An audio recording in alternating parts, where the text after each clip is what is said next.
अब एकछिन एउटा दृश्य कल्पना गरौँ है। काठमाडौँको एउटा कुनै स्टेज, त्यहाँ एकदमै कानै खाने कोलाहलपूर्ण सङ्गीत बजिरहेको छ। अनि जताततै रातो रगत जस्तो देखिने रङ्ग छ। हो त्यही त। अनि स्टेजको ठिक बीचमा एउटा सुँगुरको टाउको राखिएको छ। सुन्दाखेरि नि कुनै डरलाग्दो चलचित्रको सेट जस्तो लाग्छ नि। एकदमै। तर यो कुनै चलचित्रको छायाङ्कन थिएन क्या। यो त नेपालको साङ्गीतिक इतिहासकै सबैभन्दा आक्रामक अनि विद्रोही प्रस्तुति दिने ब्यान्ड अन्तिम ग्रहणको एउटा प्रत्यक्ष कन्सर्ट थियो। आजको हाम्रो यस गहन साङ्गीतिक चर्चामा नि हामी 2 दशकभन्दा लामो समयदेखि नेपाली अन्डरग्राउन्ड सङ्गीतमा राज गरिरहेको यही ब्यान्डको दस्तावेज खोतल्दैछौँ। हो, अनि यो विषय केवल केही युवाहरूले ठूलो आवाजमा गिटार बजाएको वा चिच्याएको घटना मात्र चाहिँ पक्कै होइन। हो त नि। हाम्रो मुख्य उद्देश्य पनि त्यही हो नि त।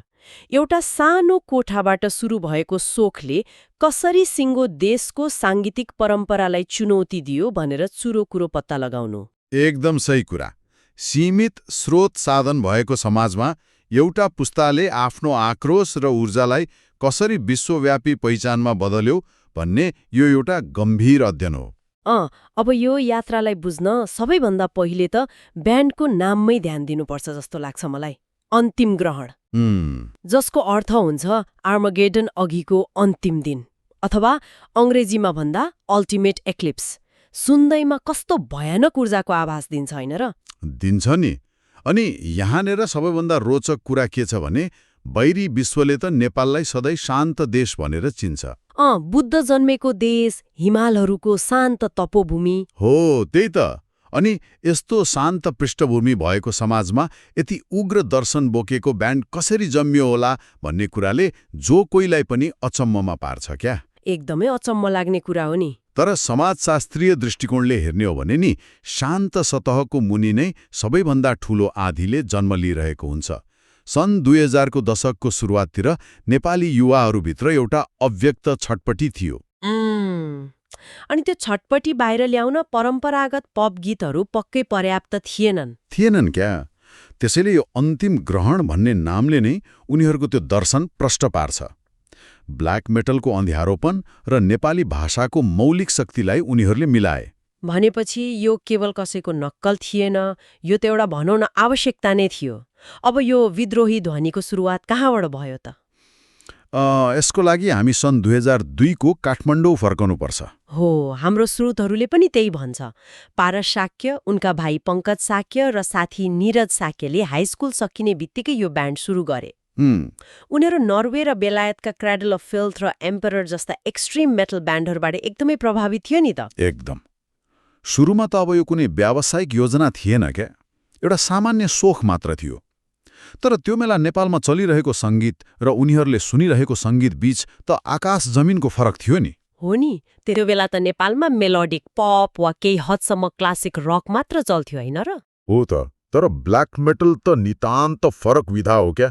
यसले त सबै साङ्गीतिक नियमहरूलाई भत्काउँछ। त्यो एकदमै तीव्र गतिको ड्रम जसलाई ब्लास्ट बिट्स भनिन्छ। अनि सुन्दा आङ नै सिरङ हुने त्यो उच्च स्वरको चिच्याहाट अर्थात् हाई पिच्ड श्रेक्स। सुरुमा उनीहरूले आफ्नै कोठामा मात्र बजाए पनि त्यो ऊर्जा लामो समय बन्द कोठामा सीमित रहनै सकेन। अनि त्यसपछि आयो त्यो ऐतिहासिक दिन, अप्रिल 1 सन् 2004। फरेभर विन्टर इपी रिलिज भएको दिन हो। नेपालको अन्डरग्राउन्ड मेटल इतिहासमै रेकर्ड लेभलसँग गरिएको पहिलो सम्झौता।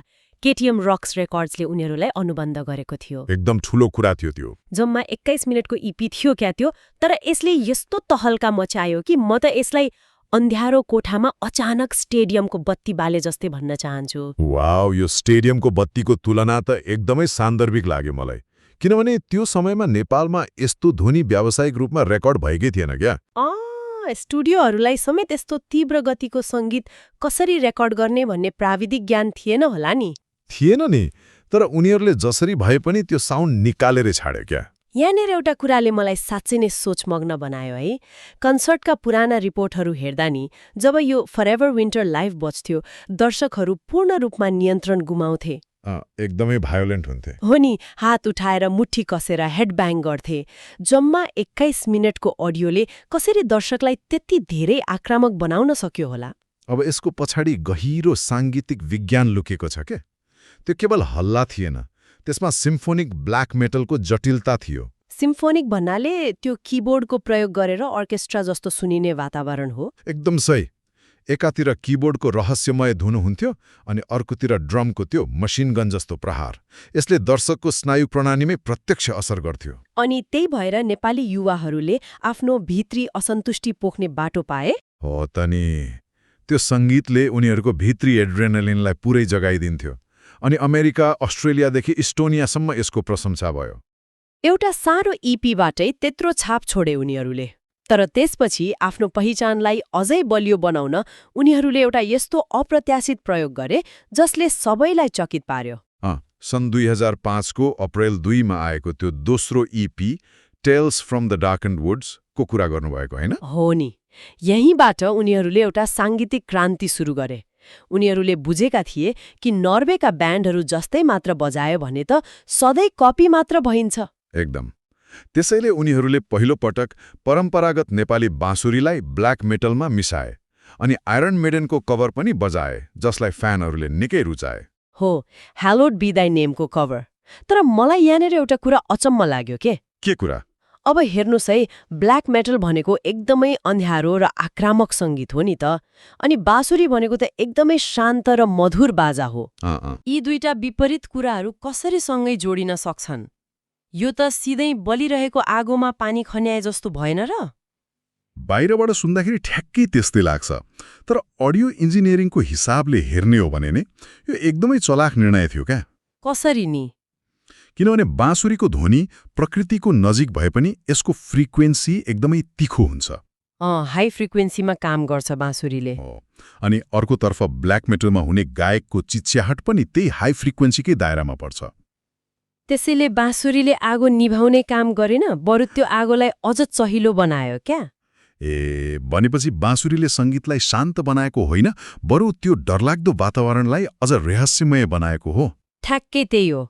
पारस्याकेकै भिजनलाई हेर्ने हो भने पनि उनीहरू ब्ल्याक मेटलको साउन्डमा नेपाली पहिचान थप्न चाहन्थे। निरन्तर कोलाहलको बीचमा अचानक मधुर बाँसुरी गुन्जिदा त अनौठो सन्नाटा छाउँछ होला नि? एकदमै। यसले पश्चिमी गथिक अँध्यारोपनलाई नेपाली पहाडहरूको रहस्यमय अँध्यारोपनसँग जोडिदियो क्या? वाउ, यो त साँच्चै नै एउटा मास्टर स्ट्रोक थियो। तर ठिक यो सफलताको शिखरमा पुग्दै गर्दा ब्यान्ड अचानक रोकियो होइन र? पारस उच्च शिक्षाको लागि विदेश गए अनि ब्यान्ड करिब 2.5 वर्ष मौनतामा बस्यो। यस्तो सफल समयमा विश्राम लिनु त ठूलो जोखिम हो नि। जोखिम त हो, तर उनीहरूले त्यो समय खेर जान दिएनन्। फर्केपछि सन् 2007 र 8 को बीचमा इन द एम्बियन्स अफ म्यालेभोलेन्स भन्ने पूर्ण एल्बम ल्याए। यो अझ गहिरो मेलोडिक सिम्फोनिक ब्ल्याक मेटल थियो होइन त? हो, त्यसमा गिटारको रिफ र किबोर्डको संयोजन निकै परिपक्व भइसकेको थियो। अनि त्यसपछि आयो सन् 2009। यो वर्ष त नेपाली साङ्गीतिक इतिहासकै लागि एउटा ठूलो माइलस्टोन हो नि। एकदमै। The ruin of immortals album release भयो। हो, नेपालको पहिलो अन्डरग्राउन्ड एल्बम जुन जापानमा अन्तर्राष्ट्रिय रूपमा आधिकारिक तवरले रिलिज र बिक्री भयो। स्पोटिफाई नभएको त्यो बेला काठमाडौँको एउटा सानो कोठाबाट सुरु भएको ब्यान्डले जापानमा एल्बम बेच्नु त चान्चुने कुरा होइन नि। यो कसरी सम्भव भयो भने त्यो बेलाको विश्वव्यापी अन्डरग्राउन्ड मेटल नेटवर्क एकदमै बलियो थियो क्या। टेप ट्रेडिङ र फ्यान्जिनहरू मार्फत होइन त? हो त नि। अनि मेटल आर्काइभ्स जस्ता फोरमहरूले पनि यसलाई मान्यता दिए। तर जापान जस्तो कडा मापदण्ड भएको देशमा प्रवेश पाउन उनीहरूले आफ्नो साङ्गीतिक शैली नै परिवर्तन गर्नु परेको थियो। शैली नै परिवर्तन गर्नु परेको थियो भनेपछि उनीहरूले आफूलाई अझै कडा बनाए कि अलि नरम बनाए त? उनीहरूले आफूलाई प्राविधिक रूपमा अत्यन्तै जटिल र कडा बनाए। यो एल्बमबाट उनीहरू सिम्फोनिक ब्ल्याक मेटलबाट डेथ मेटलतिर मोडिए क्या। यहाँनिर म अलिकति प्रष्ट हुन चाहन्छु है। सामान्य श्रोताको लागि त यो सबै एकदमै कडा सङ्गीत मात्र लाग्न सक्छ नि। सुन्दा उस्तै लाग्न सक्छ।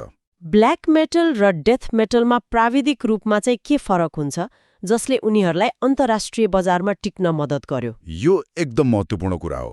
ब्ल्याक मेटलले मुख्यतया वातावरण र रहस्यमय ध्वनि सिर्जना गर्न जोड दिन्छ, तर डेथ मेटल अझ बढी प्राविधिक हुन्छ। भनेपछि बजाउन अझै गाह्रो हुन्छ। एकदम। यसमा गिटारको तारलाई अझै खुक्कुलो पारेर भारी धुन निकालिन्छ, जसलाई डाउन ट्युनिङ भनिन्छ। अनि कम्प्लेक्स टाइम सिग्नेचरहरू बजाइन्छ। अनि भोकल पनि त फरक हुन्छ नि, होइन र? हो त नि। चिच्याउनुको साटो घाँटीको गहिलाइबाट निकालिने भयानक आवाज, जसलाई गटरल ग्राउल्स भनिन्छ, त्यसको प्रयोग हुन्छ। यसमा गल्ती गर्ने कुनै ठाउँ नै हुँदैन क्या। वाउ, भनेपछि विश्वव्यापी बजारमा प्रतिस्पर्धा गर्न उनीहरूले आफ्नो प्राविधिक शुद्धतालाई त्यही स्तरमा पुर्याए?